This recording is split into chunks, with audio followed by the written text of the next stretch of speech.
तातो भयो क्या मटन मोमो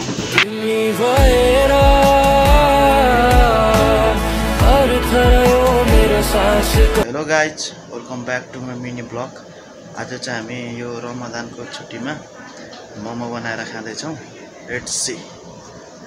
हुन्छ नि त मिठो खानुपर्छ मेरै हो न भइजान्छ के खान्छ नि मैले होला होइन ल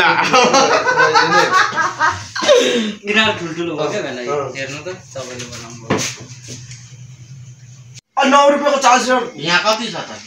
यो तपाईँ उतैबाट किन्नु न। के हो यस्तो हो त? के 6 रुपैयाँ होइन यो 9 रुपैयाँ होइन 6 रुपैयाँ हो यो। ए नपुरा नगर्नु है तपाईँ। कस्तो हुन्छ यो?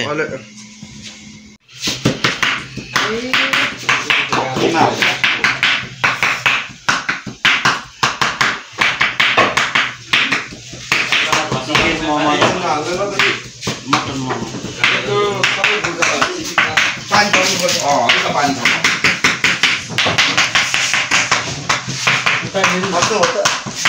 यसमा पक्नु ल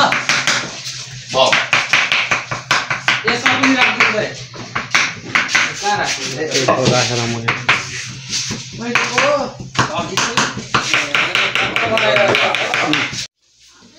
सन्दीप भाइले नि मोमोको तुलना त हरिफाई बनाइदिएछ नि त कुखुराको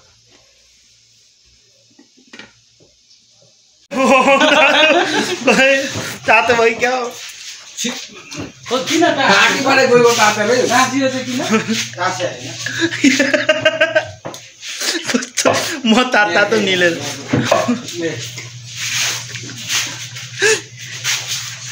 तर स्वाद चाहिँ गयो के छ त सोल्डा कडा कडा म भन्दैछ हतियार बोकेर उभिरहेको उसिनेको मासु जस्तो भइजान्छ त्यस्तो भएछ कता हैन ठिकै भयो थाहा पनि भयो पानीवाला राम्रो हुँदैन भनेर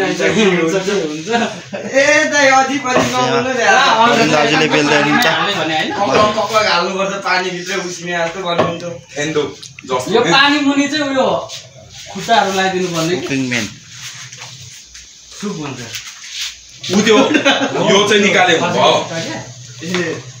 लाग्यो तपाईँ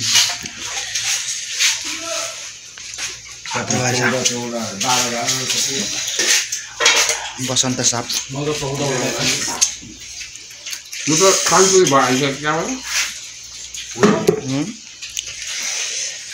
देखियो क्या मान्छे त्यो सेतोले एउटा खाइदियो नि त मिना घरमा किन हालेको न कुकिङ मेन नि दाजु एकदम नम्बर 1 भाइ मोमोको होटल खोल्नु यार के हो पाक्न पठाउँदा रहेछ त कस्तो भयो साल दाइ एकदम खाना पनि पाकिरहेछ है हाई भरे हाम्रो कुकिङ साप हाई क्वालिटी दुईटा चिज है क्या खाना त भएको मान्छे हो फेरि त उनीहरू लग्यो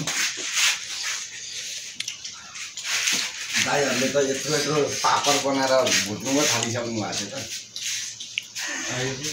किन पाक्नु नआउने भएर किन आयो ट्राई नै गर्नु भएको छैन नि अल्छी लाग्यो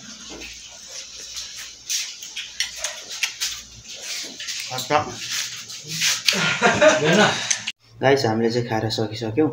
भिडियो कस्तो लाग्यो हेरेर लाइक शेयर सब्सक्राइब गरिदिनु होला।